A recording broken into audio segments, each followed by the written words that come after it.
واپس آؤ، پلٹ آؤ قرآن کی طرف، تو یہ نعرہ 20 کروڑ مسلمانوں کے لیے لگایا جا رہا ہے کہ ہمارے 140 کروڑ جو پورے بھارتی ہیں اور اس میں 20 کروڑ مسلمان ہیں، تو ان سے ہماری گزارش ہے کہ وہ قرآن سے ویسے ہی جڑیں جیسے جڑنا چاہیے اور جیسے جڑنے کا حق ہے۔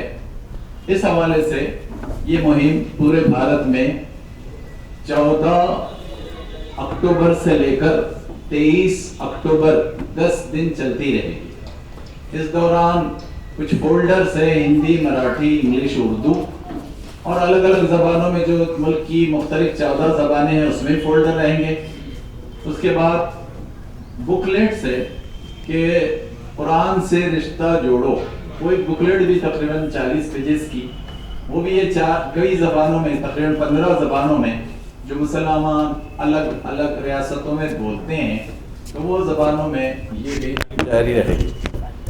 پھر اس کے بعد ایک اہم بات یہ کہ قرآن مجید کے حوالے سے اللہ سبحانہ و تعالیٰ نے جو باتیں ارشاد فرمائی ہیں تو وہ اہل ایمان کو ٹھیک سے معلوم بھی ہونا چاہیے، اس پر غور و خوض بھی ہونا چاہیے، اور پھر اس پر عمل کے ساتھ اس کو عالم والوں کے پاس پہنچانے کی کوشش بھی ہونا چاہیے۔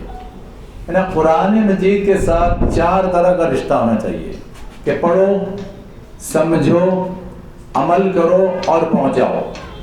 پڑھو، سمجھو، عمل کرو اور پہنچاؤ۔ تو یہ 4 چیزیں اگر امت مسلمہ کے مرد اور خواتین سب مل کر کرتے ہیں تو تب جا کر قرآن مجید کا حق ادا ہو سکتا ہے۔ اب میرے پاس اس کا زیادہ موقع نہیں ہے کہ قرآن مجید کی 114 صورتیں، 6236 آیتیں، ہاں ذرا وہ نوٹ کر لیجئے، بہت لوگوں کو غلط فہمی ہے، 6666 وہ نہیں ہے، اس کو کیلکولیٹر سے گن لیجئے، سورہ فاتحہ سے لے کے سورہ ناس تک، تو وہ ہے 6236۔ اور اس کے تو میں الفاظ بھی لوگوں کو بتاتا ہوں، میں تو رابرٹ ریٹا کو بتاتا ہوں، رمیش رشمی کو بتاتا ہوں، رشید رشیدہ کو بتاتا ہوں کہ 77,907 الفاظ، 77,907 ورڈز ہے قرآن مجید میں۔ تو منوان یہ سب جو 1400 سال پہلے نازل ہوئے تھے، تو اللہ سبحانہ و تعالیٰ کے حکم کے تحت کہ اِنَّا نَحْنُ نَزَّلْنَا الذِّكْرَ وَإِنَّا لَهُ لَحَافِظُونَ، کہ ہم ہی اس قرآن کے نازل کرنے والے ہیں اور اس قرآن کے محافظ بھی ہم ہیں۔ تو اس حکم کے تحت یہ پورے 114 صورتیں، 6236 آیتیں اور 77,907 الفاظ قرآن مجید میں محفوظ ہیں۔ ہم آج کی مختصر گفتگو میں، اس کے بعد اور لوگوں سے آپ کو استفادہ کرنا ہے، میں صرف وہ شروع کی جو 5 آیتیں ہیں جو رحمت عالمین محمد مصطفیٰ صلی اللہ علیہ وسلم پر غار ہیرا میں نازل ہوئی تھی، تو میں صرف وہ 5 آیتوں کے حوالے سے کچھ باتیں آپ کے سامنے رکھنا چاہتا ہوں، تاکہ میرے، آپ کے اور 20 کروڑ مسلمانوں کے سامنے یہ بات آئے کہ اللہ سبحانہ و تعالیٰ نے وہ 5 آیتیں رحمت عالمین پر کس عظمت، کس بلندی، کس نور اور کس روح کے ساتھ نازل کی تھی۔ اب اس کے مطابق 20 کروڑ کو کس طرح اس کو لینا چاہیے، 120 کروڑ میں پہنچانا چاہیے، اور جہاں جہاں موقع ملے پھر وہ دنیا کے 755 کروڑ میں پہنچانے کی ضرورت ہے، کیونکہ ملک آپ کو معلوم ہوگا کہ پوری دنیا کے 223 ممالک میں 755 کروڑ لوگ رہتے ہیں، اور کل ملا کر 183 کروڑ مسلمان ہیں اور 612 کروڑ نان مسلم ہے یا بے کلمہ ہے یا کلمہ محروم ہے، میں نے کہتا ہوں۔ آئیے ہم وہ 5 آیتوں پر غور کریں گے۔ تو اللہ سبحانہ و تعالیٰ ارشاد فرماتا ہے، اقرأ بسم ربک الذی خلق، خلق الانسان من علق، اقرأ وربک الاکرم الذی علم بالقلم علم الانسان ما لم یعلم۔ یہ ہے وہ 5 آیتیں جو رحمت عالمین محمد مصطفیٰ صلی اللہ علیہ وسلم پر رمضان کی اس رات میں، جس سے اللہ تعالیٰ نے شب قدر کہا، لیلۃ القدر کہا، وہ رمضان کی رات میں یہ 5 آیتیں نازل ہوئی، اور ان 5 آیتوں کے حوالے سے جو پیغام ملا بہت مختصر میں رکھوں گا، بعد میں تو آپ تفصیلی گفتگو سنیں گے۔ تو آپ دیکھیے، میں بہت زمانے سے 43 سال سے ان آیتوں کا بڑا عاشق ہوں، آیتوں کا بھی عاشق ہوں، کہ مجھے یہ آیتوں میں اللہ سبحانہ و تعالیٰ نے جو پیغام دیا ہے اور جہاں دیا ہے، مجھے اس سے غیر معمولی شغف۔ تو میں نے کیا کہ 2007 میں جب میں عمرہ پر گیا تو میں گیا غار ہرا، ورنہ عام طور پر لوگ غار ہرا نہیں جاتے کیونکہ وہ 2500 فٹ کی بلندی پر ہے، بہت مشکل ہے جانا، لیکن مجھے چونکہ ایک تڑپ تھی، اس نور اور روح کو لینا چاہتا تھا کہ ہاں واقعی وہ 14 سال پہلے کس جگہ رحمت عالمین بیٹھے ہوئے تھے، کہاں جبرائیل علیہ السلام آئے تھے اور کہاں وہ 5 آیتیں دی تھی۔ میں نے پھر بنفس سے نفیس جا کر وہ چھوٹا سا غار، وہ چھوٹے سے غار کا شروع میں جو اس کا حصہ ہے وہ صرف 2.5 فٹ ہے، پھر وہ ہوتے ہوتے آتا ہے 6 فٹ، تو 6 فٹ سے لے کے 2.5 فٹ تک کا وہ غار ہے، جس پر وہ 2.5 فٹ کا جو حصہ ہے وہاں پر ایک چھوٹی سی دراز بنی ہوئی ہے، اور اس سے اگر آپ دیکھیں تو کعبہ نظر آتا ہے 5 کلومیٹر پر۔ تو کعبے سے 5 کلومیٹر غار ہرا کی وہ بلندی سے رحمت عالمین بیٹھے بیٹھے غور و فکر بھی کیا کرتے۔ ظاہر ہے اس وقت تو اسلام ہی نہیں آیا تھا، تو نماز کا کیا سوال، بہت سے لوگ سمجھتے کہ نماز پڑھتے تھے، نماز تھی ہی نہیں، وہ تو غور و فکر کرتے تھے کہ اس انسانیت کو کفر سے، شرک سے، ظلمات سے، اندھیروں سے کیسے نکالا جائے، وہ تو یہ غور کرتے تھے۔ تو وہ دراز سے دیکھا کرتے تھے کعبے کو، اور آج بھی جب آپ وہ 5 کلومیٹر سے دیکھیں گے تو کعبہ وہاں سے نظر آتا ہے، میں نے بھی دیکھا۔ خیر، میں نے جو ان 5 آیتوں کا سبق، 5 آیتوں کا نور اور 5 آیتوں کی روح لینے کی کوشش کی، اس کا خلاصہ صرف آپ کے سامنے رکھتا ہوں مختصر میں، کہ اللہ سبحانہ و تعالیٰ نے یہ جو بات ارشاد فرمائی کہ اقرأ بسم ربک الذی خلق، تو اس بات کو پہلے اچھی طرح سمجھیے کہ عام طور پر مسلمان سمجھتے ہیں کہ قرآن میاں بھائیوں کے لیے آیا ہے، پہلے یہ غلط فہمی دور کیجیے۔ قرآن مجید انسانیت کے لیے آیا ہے، قرآن مجید 223 ملکوں کے لیے آیا ہے، قرآن مجید 795 کروڑ کے لیے آیا ہے۔ وہ تو 183 کروڑ مانتے ہیں جیسا بھی مانتے ہیں، اب ان کو پہنچانا ہے وہ 612 کروڑ میں، تو یہ بات پہلے تو اچھی طرح سمجھنا چاہیے، پھر سمجھ کر اب غور کر کے پہنچانے کی کوشش ہونا چاہیے۔ تو چلیے اس پر غور کرتے ہیں۔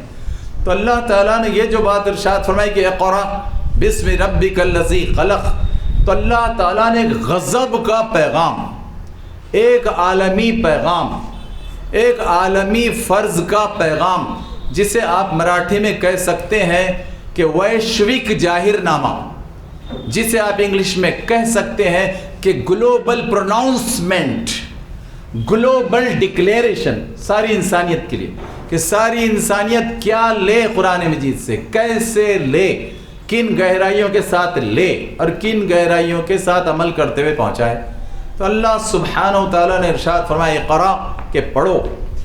دیکھیے ذرا غور کیجئے کہ پہلی 5 آیتیں آ رہی ہے تو اس میں عبادتوں کے سلسلے میں بات نہیں ہے کہ نماز یا روزہ یا حج یا زکوٰۃ، بات پڑھنے کی ہو رہی ہے، کیونکہ اگر پڑھیں گے، قرآن مجید پڑھیں گے، قرآن کی نورانی روحانی آیتیں پڑھیں گے، تب نماز صحیح ہوگی نا، تب روزے کی روح پا سکیں گے نا، تب زکوٰۃ کو روح کے ساتھ ادا کر سکیں گے نا، اور تب حج کو اس پوری شان اور روح کے ساتھ ادا کر سکیں گے نا۔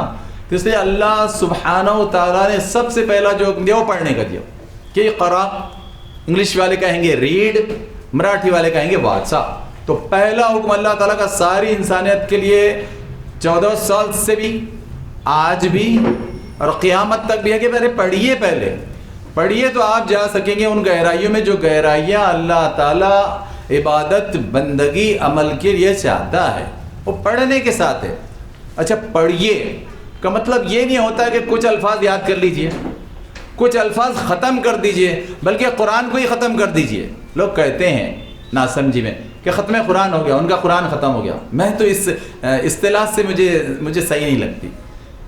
میں تو کہتا ہوں کہ کبھی مت کہیے کہ قرآن ختم کرنا ہے، ختم قرآن کیجئے۔ میں کہتا ہوں یہ کہیے کہ دور قرآن کرنا ہے۔ میں یہ کہتا ہوں کہ تکمیل قرآن کہنا، یہ کہیے کیوں نہیں کہ یہ ختم قرآن کے قرآن ہم نہیں ختم کر سکتے، قرآن ختم نہیں کرنا ہے، پھر کرنا کیا ہے؟ قرآن مجید پر زندگی ختم کرنا ہے۔ ہم کیوں کرتے اچھے بھائی؟ تو یہ بات اچھی طرح سمجھنا چاہیے کہ ہم کو قرآن مجید نہیں ختم کرنا ہے، زندگی کو قرآن مجید پر ختم کرنا ہے۔ تو اس روح، اس شعور اور اس نور کے ساتھ قرآن مجید کو پڑھنے کی، اس کا دور کرنے کی، اس کی تکمیل کرنے کی کوشش ہونا چاہیے۔ اچھا، پھر ایک اور پہلو سے غور کیجئے کہ پہلی آیت آ رہی ہے، پہلی 5 آیتیں آ رہی ہیں انسانیت کے لیے، قیامت تک کے لیے، تو اللہ تعالیٰ فرما کیا رہا ہے؟ اقرأ بسم ربک الذی خلق۔ اللہ سبحانہ و تعالیٰ نے جو پڑھنے کا حکم دیا، اسٹڈی کا حکم دیا، ایجوکیشن کا حکم دیا، تو اللہ تعالیٰ کہتے دیکھو میرے نام کے ساتھ، باسم ربک، اور اس رب کے نام کے ساتھ کہ رب پالنہار، رب آقا، رب نگرانی کرنے والا، رب انتظامات کرنے والا۔ تو یہ 4 مفہومات میں رب کو سمجھو، 4 مفہوم میں، اور 4 مفہوم کے ساتھ اس کی بندگی، اس کی اطاعت، اس سے محبت، اور اس کو لے جان دینے کا وہ جو کام ہونا چاہیے وہ کرتے رہو، اور لوگوں کو بولو کہ اقرأ باسم ربک۔ اچھا، پھر کمال ہے آگے اللہ تعالیٰ کا، آگے اللہ تعالیٰ ارشاد فرمائے کیوں پڑھو، اور پڑھ کے کون سی چیز کو پہلے لو تاکہ ساری چیزیں تمہارے سامنے ہوگی۔ تو اللہ تعالیٰ نے فرمایا کہ خلق، کہ پہلے ذرا اپنی تخلیق پر غور کرو، اپنے کریشن پر اور اپنی نرمتی اور رچنا پر پہلے غور کرو۔ اور ایک حدیث ہے کہ من عرف نفسہ قد عرف ربہ، کہ جس نے خود کو سمجھا اس نے رب کو سمجھا۔ تو پہلی آیت میں اللہ تعالیٰ ارشاد فرمائے کہ خلق، کریشن، نرمتی، تمہاری رچنا، اس پر پہلے غور کرو کہ کیا کمال کا ہے وہ رب، اور کیا قدرت والا ہے وہ رب، کہ تمہارے جیسے انسان کو بنایا اور تم میں اتنی خوبیاں اس نے بنائی، اتنے کمالات رکھے، اتنے عجائبات رکھے کہ عقل دنگ رہ جاتی ہے۔ میں جگہ جگہ ایک ہی مثال دے رہا ہوں، میں دماغ کی مثال نہیں دے رہا ہوں، اس کے لیے بہت دماغ چاہیے۔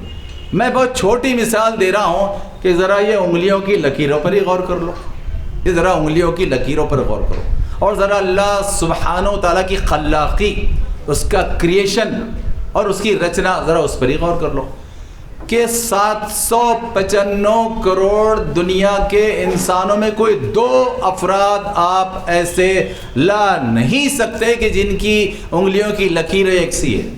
یہ ہے اس کا کریشن۔ وہ دماغ کا اور گہرائیوں کا تو جانے دیجئے، پہلے سے جو نظر آتی ہے لکیریں وہیں سے آئیے نا۔ جڑواں بھائی بہن بھی ہوں گے تو ان کی بھی لکیریں یکساں نہیں ہوگی، یہ ہے کمال۔ تو اس لیے اللہ تعالیٰ پہلی بات جو ارشاد فرمائی پہلی آدمی، ذرا تخلیق پر غور کرو، تخلیق پر۔ اچھا، تخلیق پر غور، قرآن تو پڑھنا ہے، قرآن کے ساتھ ہی نماز ہوگی، قرآن کی وجہ سے ہی نماز ہوگی، جاندار ہوگی، فہم کے ساتھ ہوگی، شعور کے ساتھ ہوگی، نور کے ساتھ ہوگی۔ لیکن وہ جو فہم، شعور، سمجھ، انڈرسٹینڈنگ، وہ شروع ہونا چاہیے سائنس کے ساتھ۔ سائنس کا مطلب علوم ہوتا ہے، سائنس کا مطلب یہ نہیں ہوتا کہ انگریزی علم، سائنس کا مطلب علوم، لیکن ایسے علوم جو بہت سسٹمیٹک، یعنی بہت مستعدی کے ساتھ، بہت دلائل کے ساتھ اور بہت گہرائیوں کے ساتھ پیش کیا جائے، اسے کہتے ہیں سائنس یا علم۔ تو اللہ سبحانہ و تعالیٰ ارشاد فرما رہا ہے کہ آپ کیا کریں، ہم سب کیا کریں، 795 کروڑ کیا کریں کہ وہ قرآن کے لفظ کو اس طرح پڑھیں کہ تخلیق پر غور کریں۔ تخلیق یہ کس مضمون میں آتا ہے؟ اردو میں کہیں گے حیاتیات، انگلش میں کہیں گے بایولوجی، مراٹھی میں کہیں گے جیو شاستر۔ تو اللہ تعالیٰ پہلی آیت میں اس بات کا حکم دے رہا ہے کہ حیاتیات پڑھو، بایولوجی پڑھو اور جیو شاستر پڑھو۔ کمال ہے اللہ سبحانہ و تعالیٰ کا کہ کتاب مذہب اتر رہی ہے، کتاب بندگی اتر رہی ہے، اور پڑھنے کا حکم دیا جا رہا ہے۔ سارے علوم کی جڑ جو تخلیق سے شروع ہوتی ہے وہاں اس کا حکم دیا جا رہا ہے۔ پھر دوسری آیت میں اللہ تعالیٰ تو اور کمال کر دیا، اگر اس کی گہرائی میں جائیں اور آپ سائنس کے ساتھ جائیں، علوم کے ساتھ جائیں۔ اللہ تعالیٰ دوسری آیت میں ارشاد فرماتا ہے خلق الانسان من علق۔ اچھا یہاں بھی غور کیجئے، خلق، پھر تخلیق کی بات آئی، پھر کریشن، نرمتی کی بات ہے، اور کس کے؟ خلق الانسان، پھر واضح رکھیے، خلق المسلمین مت سمجھیے، خلق میاں بھائی مت سمجھیے، صاف فرما رہا ہے اللہ تعالیٰ کہ خلق الانسان. وہ بتائیے 795 کروڑ کو کہ تمہاری تخلیق اللہ تعالیٰ نے کیسے کی، تو کیسے تم کو اقرا کا سبق لینا چاہیے، اقرا کے حوالے سے بندگی کرنا چاہیے، اقرا کے حوالے سے اطاعت کرنا چاہیے، اقرا کے حوالے سے زندگی گزارنا چاہیے، اقرا کے حوالے سے دنیا کامیاب کرنا چاہیے، اقرا کے حوالے سے آخرت کامیاب کرنا چاہیے. تو یہ بات 795 کروڑ بھائی بہنوں کو بتانے کی. پھر اللہ تعالیٰ ارشاد فرماتا ہے، خلق کی گہرائی میں لے جاتے ہو. ابھی ہم نے بایولوجی، جیو شاستر اور حیاتیات سے بات شروع کی اللہ تعالیٰ نے پہلے، لیکن ذرا دوسری آیت میں دیکھیے وہ کیا فرما رہا ہے، خلق الانسان من علق. آگے تو اللہ تعالیٰ نے بایولوجی کا اور گہرائی میں لے کر گیا.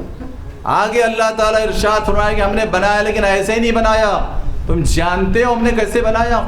وہ جڑ، وہ بنیاد، وہ شروعات، وہ فاؤنڈیشن جانتے ہو ہم نے کیسے بنایا؟ تو اللہ تعالیٰ فرماتا ہے خلق الانسان من علق. علق نطفہ کی وہ ایک دم ابتدائی شکل، اسے انگلش میں کہتے ہیں، اور اچھا جو ترجمہ ایک صاحب نے کیا عبداللہ یوسف علی نے، وہ ترجمہ ہے لیچ لائک کلاٹ. لیچ گوچڑی کو کہتے ہیں. جانوروں پر ایک جو گوچڑی لگتی ہے، گوشت گوشت جیسی نظر آتی ہے لال، تو اس کو انگلش لفظ ہے لیچ. تو عبداللہ یوسف نے بہت اچھا، کیونکہ وہ انگلینڈ رہتے تھے، جدید تعلیم یافتہ تھے، اس نے بہت صحیح ترجمہ کیا. ورنہ لوگوں نے گوشت کا تکہ، گوشت کا لوتھڑا کیا، حالانکہ وہ جو کیفیت ہے وہ اتنی بڑی ہوتی ہی نہیں ہے. تو اس لیے بہت قریب گئے ہیں عبداللہ یوسف علی کہ لیچ لائک کلاٹ، ایک چھوٹی سی پھٹکی، ایک چھوٹی سی گرا، ایک چھوٹی سی کلاٹ ہے جو شروعات میں ہوتی ہے. اب جانے دیجئے، میں گہرائی میں نہیں جاتا کہ کئی لاکھ کیڑوں میں کا ایک کیڑا اور ایک ذرا سا بیضہ، ان کے ملنے سے وہ چھوٹی سی کلاٹ، وہ چھوٹی سی چپچپی چیز، اور وہ چھوٹی سی گوچڑی جیسی جونک بھی جسے کہتے ہیں اچھی زبان میں جونک، کہ وہ جونک جیسی وہ چھوٹی سی چیز کی ابتدا، تو اللہ تعالیٰ اس کا حوالہ دے رہا ہے. اب ذرا سائنس پر غور کیجئے کہ سائنس کے حوالے سے آپ آئیں گے تو حیاتیات تو بہت موٹی موٹی چیز کے لیے کہتے ہیں. گہرائی کی جو حیاتیات ہوتی ہے، بایولوجی ہوتی ہے، اسے بایولوجی نہیں کہتے، اسے کہتے ہیں مائکرو بایولوجی. مائکرو یعنی خوردبین کی، کہ جس کو کالی چھوٹی مشین سے دیکھنا پڑتا ہے، کہ جو چیز نظر نہیں آتی ہے اس کو وہ 100 گنا 200 گنا 1000 گنا بڑا کر کے دیکھتے ہیں تب وہ نظر آتی ہے. تو اللہ تعالیٰ دوسری آیت میں مائکرو بایولوجی کا حکم دے رہا ہے کہ تم انسان کی تخلیق سمجھنا چاہتے ہو تو ذرا مائکرو بایولوجی میں بھی آؤ آگے. اچھا، اگر اللہ تعالیٰ پہلے یہ کہتا 14 سال میں تو کچھ بھی سمجھ میں نہیں آتا تھا ہم لوگوں کے، اس لیے اللہ تعالیٰ صرف شروع کیا اس کو اس سے الگ سے، لیکن گہرائیاں بہت آگے ہیں. تو اللہ سبحانہ و تعالیٰ نے ارشاد فرمایا کہ دیکھو ہم نے تمہاری جو ابتدا کی ضرورت سوچو تو صحیح کیسے کی، کیا حیرت انگیز ابتدا ہے. اور تب اب جا کر لوگوں کو معلوم ہوا، اب جا کر، یعنی یہ جو مائکرو بایولوجی ہے یہ ڈیولپ ہوئی صرف 50 سال پہلے، قرآن مجید 14 سال پہلے کا، اور مائکرو بایولوجی ڈیولپ ہوئی صرف 50 سال پہلے. تو 1400 سال پہلے اللہ تعالیٰ نے مائکرو بایولوجی کی بنیاد دی ہے تخلیق کے حوالے سے. پھر تیسری آیت میں اللہ تعالیٰ نے ارشاد فرمایا، میں اس لیے یہ مضمون اتنی گہرائی سے رکھ رہا ہوں سائنس کا، قرآن کا ایک طالب علم ہونے کے، تاکہ آپ اس گہرائی سے غور کا مزاج بنائیں، اس گہرائی سے غور کریں، چاہے وہ مدارس کے بچے ہوں، اسکول کے بچے ہوں، کالج کے بچے ہوں، اور پھر پیش کریں رابرٹ ریٹا کے پاس، پھر پیش کریں رمیش رشمی کے پاس، اور پھر ان کو بھی بتائیں رشید رشیدہ کو، ان کو بھی نہیں معلوم ہے. تب جا کر قرآن کی حقانیت، قرآن کا نور اور قرآن کی روح اور قرآن کی وہ آفاقی جو عظمت ہے تب آئے گی، جب اتنی گہرائی سے ہم اور آپ جائیں گے اور سمجھنے اور سننے کے لیے کہیں گے اور غور اور تجزیے کے لیے کہیں گے تب.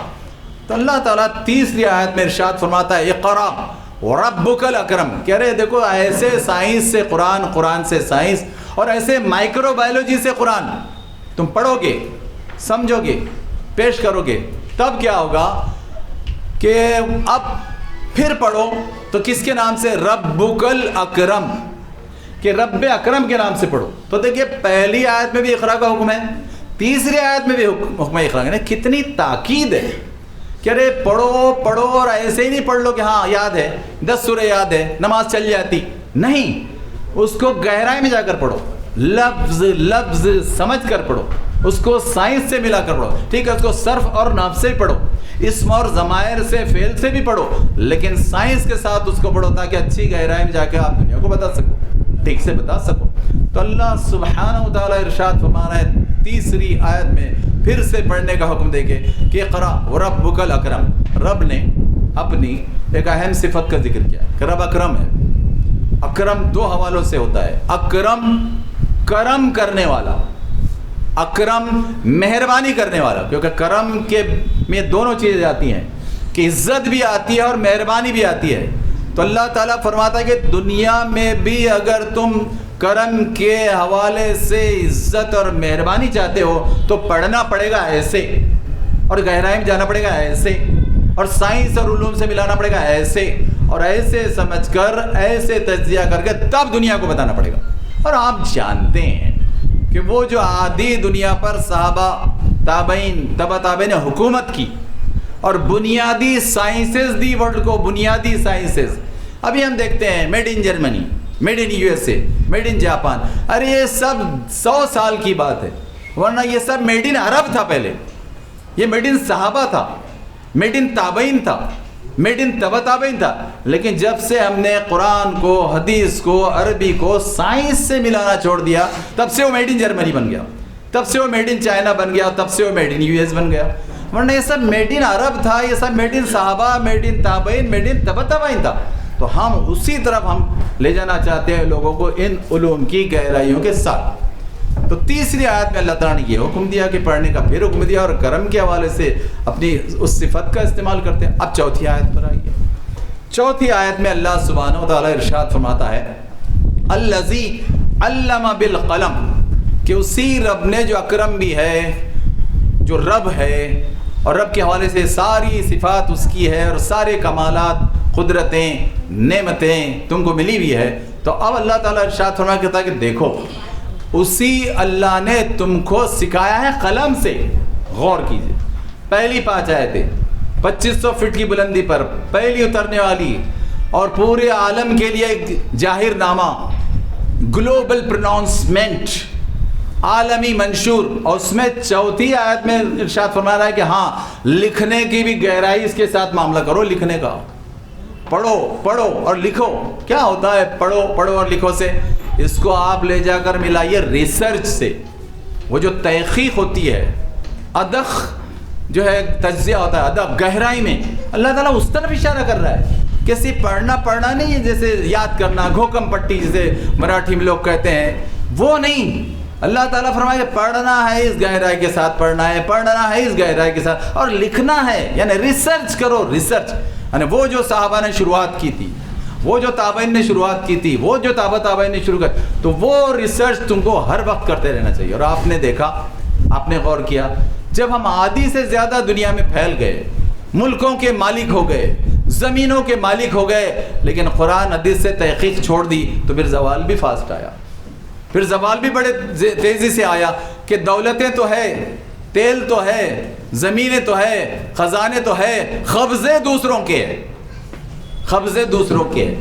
کیونکہ جب آپ قرآن کے ساتھ سائنس کو استعمال کر نہیں لیں گے اور ساتھ لے کر نہیں چلیں گے، تو پھر چاہے آپ کتنی دولتوں کے مالک ہو، لیکن آپ ان دولتوں سے ٹھیک سے فائدہ نہیں اٹھا سکتے اگر اس کا سائنس کے ساتھ آپ نے استعمال نہیں کیا۔ اچھا، اب آخری آیت پر آئیے۔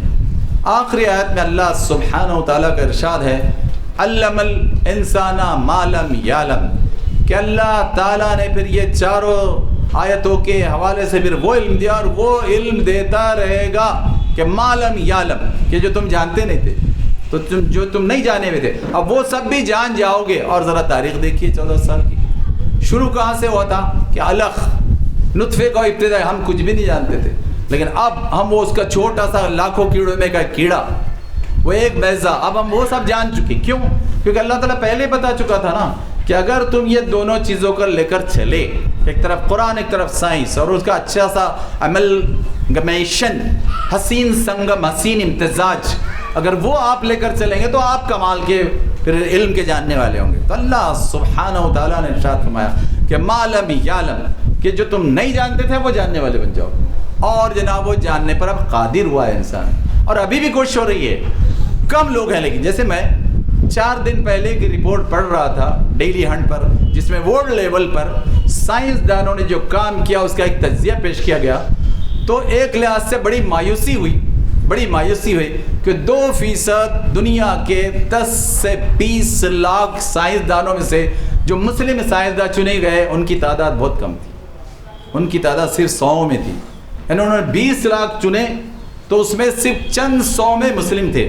لیکن اس لحاظ سے بڑی مجھے خوشی ہوئی کہ ورلڈ میں نمبر 2 پہ جس سائنسداں کو انہوں نے جگہ دی وہ مہدی عباس صاحب تھے، نمبر 2 پر. تو یہ چیز بھی موجود ہے کہ جب آپ قرآن کے ساتھ اور سائنس کے ساتھ ٹھیک سے حسین امتزاج کے ساتھ، حسین جو ہے دونوں کو ملا کر، یعنی جسے کہتے ہیں بیوٹیفل بلینڈ، تو ایک حسین امتزاج کے ساتھ آپ لے کر چلیں گے تو آپ بالکل عروج پر رہیں گے اس روح اور نور کے ساتھ جو قرآن کا ہے، جو قرآن اور سائنس سے ملتا ہے. لیکن اگر آپ اس سے دور رہیں گے تو اندھیروں میں جائیں گے، غلام بنیں گے، غلام. کتنا افسوس ہوتا ہے. آپ دیکھیں کہ پہلی 5 آیت تو یہ ہے، اور 58 مسلموں ملکوں کے اصل اور اکثر عوام غلام ہے، اور ان کے جو ریسورسز ہے، سرچشمے، دولتوں کے سرچشمے، وہ ان کے ہاتھ میں ہیں کہ وہ جیسے چاہیں استعمال کرتے ہیں، انہی سے لے کر بناتے ہیں اور انہی کو بڑی قیمت میں بیچتے ہیں. کمال ہے. اگر آپ جائیں، میرے پاس وقت نہیں کہ میں آپ کو گہرائی میں لے جاؤں، اگر آپ افغانستان کی سرزمین دیکھیں تو افغانستان کی سرزمین معدنیات سے مالا مال ہے. دیکھیے وہ جو پہلے رشیا آیا تھا وہ ایسے ہی نہیں آیا تھا، وہ معدنیات اور تیل نکالنے کے لیے آیا تھا. لیکن وہ تو افغانیوں نے ان کی دھجیاں اڑا کر رکھ دی 10 سال میں، 10 لاکھ کی قربانی دے کر، اس لیے اس کو بھاگنا پڑا. اور صرف بھاگنا نہیں پڑا، اس کے ٹکڑے ہو گئے. بعد میں امریکہ آیا جس نے در پردہ مدد کی تھی اس کے خلاف، وہ بھی آیا لیکن وہ بھی ان پر قابو نہیں رکھ سکا، اور 10 سال میں اس کی بھی دھجیاں اڑا چکی. لیکن مسئلہ یہ ہے کہ خود افغانی وہ جو معدنیات ہے اس سے فائدہ نہیں اٹھا سکے. میں آپ کو بہت افسوس سے کہنا چاہتا ہوں، خوست نام کا ایک شہر ہے افغانستان میں، وہاں جو چونا نکلتا ہے، جس کا دیواروں کو چونا ہی لگا رہے ہیں افغانی، اس میں ملتا ہے تھوریم. تھوریم ایک بہت اہم دھات ہے جو کئی تجربات میں کام آتی ہے، لیکن چونکہ بیچارے ہمارے افغانی بھائیوں کو معلوم ہے تو وہ چونا ہی لگا رہے ہیں اس کا، اور ہر لحاظ سے چونا ہی لگا رہے ہیں. تو اب یہ ہوتا ہے کہ جب آپ قرآن کے ساتھ سائنس کو ٹھیک سے نہیں ملائیں گے، ٹھیک سے اس کا استعمال نہیں کریں گے، تو ساری دولتیں، ریسورسز، سرچشمے ہونے کے باوجود آپ اس سے کوئی بہت زیادہ فائدہ نہیں اٹھا سکیں گے. اچھا، بالکل آخری میں جو بات میں آپ سے کہنا چاہتا ہوں کہ اللہ سبحانہ و تعالیٰ نے قرآن کے حوالے سے جو بات ارشاد فرمائی، صرف وہ باتیں آئیں گی انشاءاللہ، محترم نصیر اصلاحی صاحب ہیں، صرف سورہ یونس آیت 57 کے شروع کے حصے کو میں صرف رکھ کر چھوڑ دیتا ہوں تاکہ بعد میں اس کو نصیر اصلاحی صاحب آگے بڑھائیں. اللہ سبحانہ و تعالیٰ نے ارشاد فرمایا، یا ایھا الناس قد جاءتکم. اللہ سبحانہ و تعالیٰ نے یہاں جو بات ارشاد فرمائی کہ اللہ تعالیٰ فرمایا کہ اے لوگوں، اور یہاں پھر رک جائیے، کیا کہا اللہ تعالیٰ نے؟ یا ایھا الناس. دیکھیں یا ایھا المسلمون نہیں ہے، یا ایھا المؤمنون نہیں ہے. کیا ہے یا ایھا الناس؟ کیا اے انسانوں، موعظۃ من ربکم. ارے بہترین نصیحت تمہارے پاس رب کی طرف سے آ گئی ہے، بہترین نصیحت جو تمہارے دنیا کے لیے، آخرت کے لیے، برزخ کے لیے، زندگی کے ہر معاملے میں کام آئے گی. موعظۃ من ربکم، تو پوری انسانیت کے لیے اللہ تعالیٰ نے ارشاد فرمائی پہلے، اور پھر اگلے حصے میں مومنین کا ذکر کیا اللہ تعالیٰ نے. 57ویں آیت کو جہاں مکمل کرتا ہے تو مومنین پر، ورنہ شروع کیا اللہ تعالیٰ نے انسانوں سے. کیا انسانوں، تم سب کے پاس یہ کمال کی موعظت آئی ہے. پھر آیا شفاء لما فی الصدور، شفا آروگیہ، شفا صحت، شفا علاج، شفا بہتری. کس لیے؟ کہ صدور، صدر سینہ، سینے میں دل. تو وہاں جو تمہارے امراض ہے، بیماریاں ہیں، خرابیاں ہیں، اب اگر اس کو دور کرنا ہے، وہ اندرون کی بھی اور باہر کی بھی، ظاہر کی بھی اور باطن کی بھی. یعنی ہارٹ کے اندر کے والز کا بھی پرابلم ہوگا، بلڈ کے سرکولیشن کے پرابلم ہوگا، اور باہر کے امراض بھی ہوں گے کہ ہارٹ پرابلم ہو رہا ہے، بی پی ہو رہا ہے، شوگر آ رہا ہے. تو وہ سب پرابلم بھی دور ہوں گے جب اللہ سبحانہ و تعالیٰ کی اطاعت کریں گے. اور اللہ سبحانہ و تعالیٰ نے ایک اور قرآن بھیجا ہے، آپ چونک جائیں گے. ہاں، چلتا پھرتا قرآن، رحمت عالمین محمد مصطفیٰ صلی اللہ علیہ وسلم. ایک تحریر کا قرآن ہے اور ایک چلتا پھرتا قرآن ہے نا. تو تو یہ دونوں قرآن کا جب ٹھیک سے امتزاج بنا کے عمل میں لایا جائے گا، سمجھا جائے گا، تب جناب وہ شفاء لما فی الصدور بھی بنے گا اور وہ بہترین موعظہ ہی بنے گا. اور پھر آگے اللہ بذالک رحمہ دونوں پھر سے بتائے ہیں کہ اس میں فضل بھی ہے، یعنی دنیا کی بھی ساری نعمتیں، فضل میں جب لفظ آتا ہے تو دنیا کی نعمتیں بھی آتی ہے اس میں، اور پھر ساتھ رحمت بھی، تو یہ سب ملے گا. تو آئیے میں اپنی بات کو یہاں روکتے ہوئے، کیونکہ 12 بجے میرا ایک جگہ اور درس ہے، تو میں اللہ تعالیٰ سے دعا کرتا ہوں کہ اللہ تعالیٰ ہم کو قرآن کی ان 5 آیتوں کی گہرائی میں جا کر اور بھی جو آیتیں ہمارے ذمہ پیش کریں گے اس سب کو ٹھیک سے سمجھ کر پھر رجوع الی القرآن، کہ جڑ جاؤ قرآن سے، واپس آؤ قرآن کی طرف، پلٹو قرآن کی طرف. تو ہر ایک بڑے کو، بچے کو، خاتون کو، بچی کو کیسے کرنا ہوگا 183 کروڑ کو، اور کیسے لانا ہوگا 612 کروڑ کو، کیسے کرنا ہوگا 20 کروڑ کو مسلمانوں کو بھارت میں، اور کیسے لانا ہوگا 120 کروڑ ہمارے بے کلمہ محروم بھائی بہنوں کو. اس پر ہم کو غور کرتے رہنا. اللہ تعالی ہم سب کو اس مہم کے 10 دنوں میں سبق لینے کی توفیق دے، موت تک اس پر عمل کر کے ادا کرنے کی توفیق دے. وآخر دعوانا الحمدللہ رب العالمین. جزاک اللہ.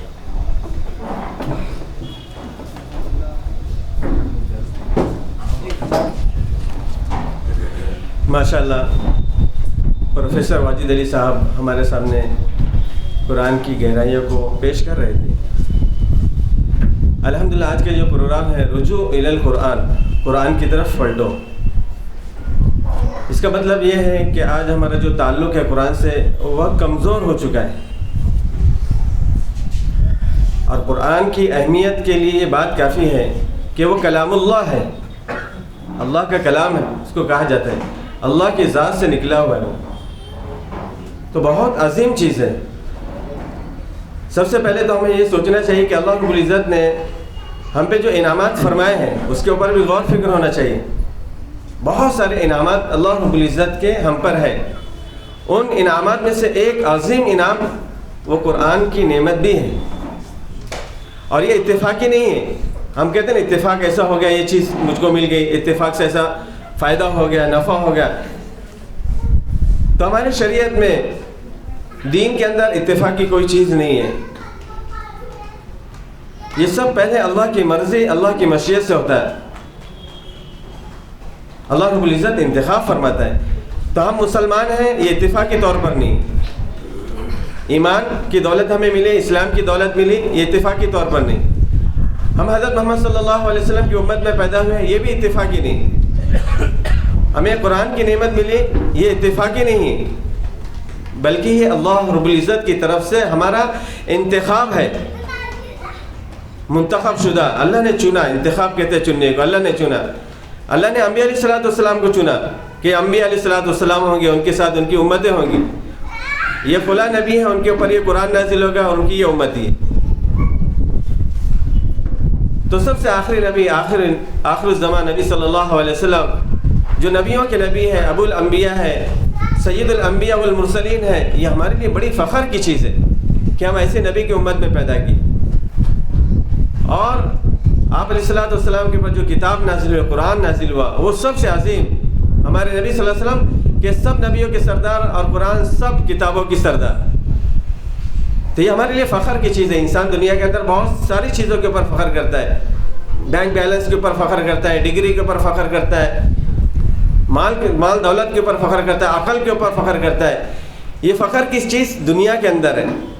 مرنے کے بعد جو فخر کی چیز ہوگی وہ قرآن ہوگا، وہ ایمان ہوگا، وہ اسلام ہوگا، وہ نبی ہوگے. تو یہ قرآن ہی ہمارے لیے فخر کی چیز ہے. ہر ایک چیز، ہر امت کے لیے ایک فخر کی چیز ہوتی ہے. ہماری فخر کی چیز یہ قرآن ہے. تو قرآن سے ہمارا مضبوط تعلق کیسا ہونا چاہیے؟ یہ اسی کی ایک محنت ہے، اس کا ایک سلسلہ ہے جو ابھی شروع ہو چکا ہے. 10 روز اس کو مہم کے طور پر منایا جا رہا ہے، بیداری کے طور پر، کہ امت بیدار ہو، کہ اس کا تعلق قرآن سے مضبوط ہو جائے. ہمارے اکابرین اولیاء اللہ علماء کرام نے جو ایک بہت اہمیت دلائی ہے قرآن کے تعلق سے. انہوں نے صاف بتلایا ہے کہ آج دنیا اور دین کے اعتبار سے ہماری جو کمزوری ہے اور تنزلی ہے اور ہم کمزور ہیں، یہ اس کی وجہ کیا ہے؟ دینی اور دنیاوی اعتبار سے ہمارا تنزل کیوں ہے؟ ہم ناکام کیوں ہیں؟ ہم ذلیل کیوں ہیں؟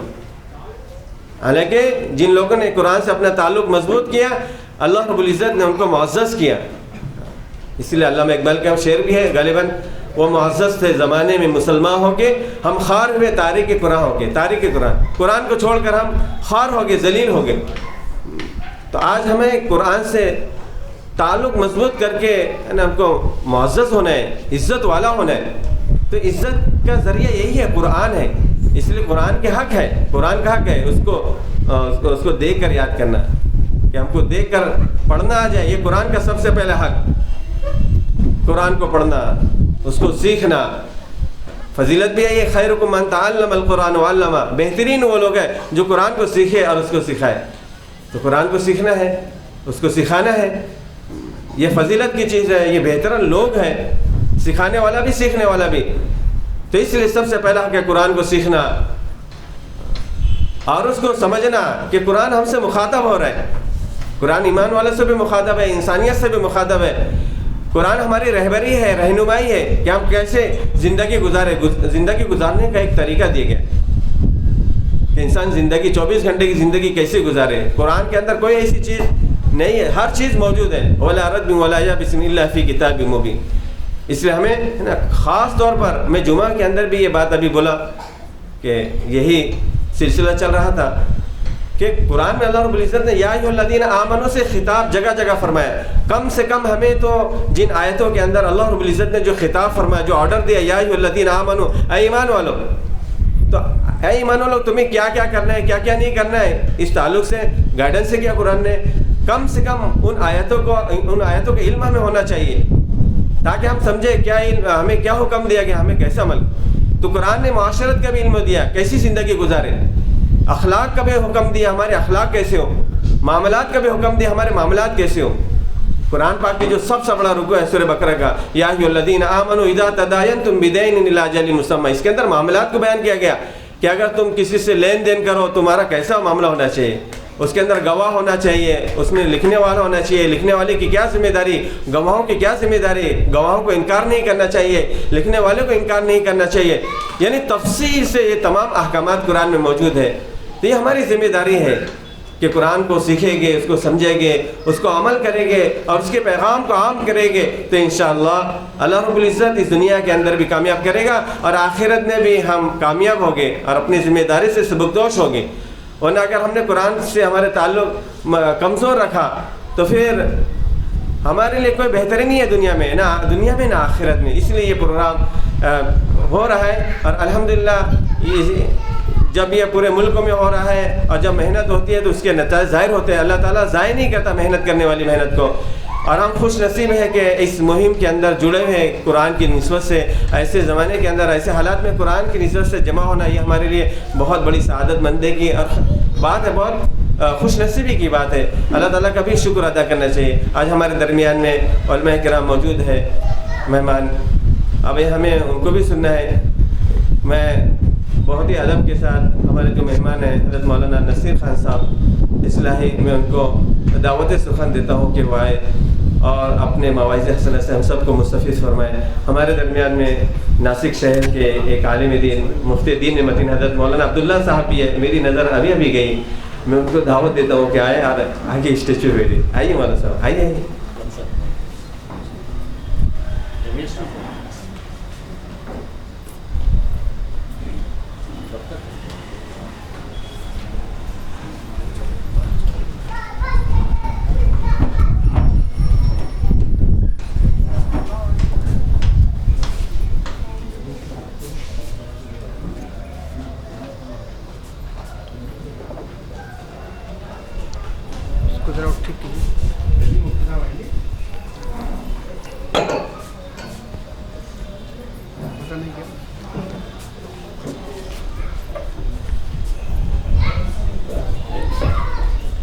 بسم اللہ الرحمن الرحیم وبہ نستعین والصلاة والسلام علی رسولہ الامین وعلی آلہ واصحابہ اجمعین الی یوم الدین۔ قال اللہ تعالی فی القرآن المجید اعوذ باللہ من الشیطان الرجیم یا ایہا الناس قد جاءتکم موعظۃ من ربکم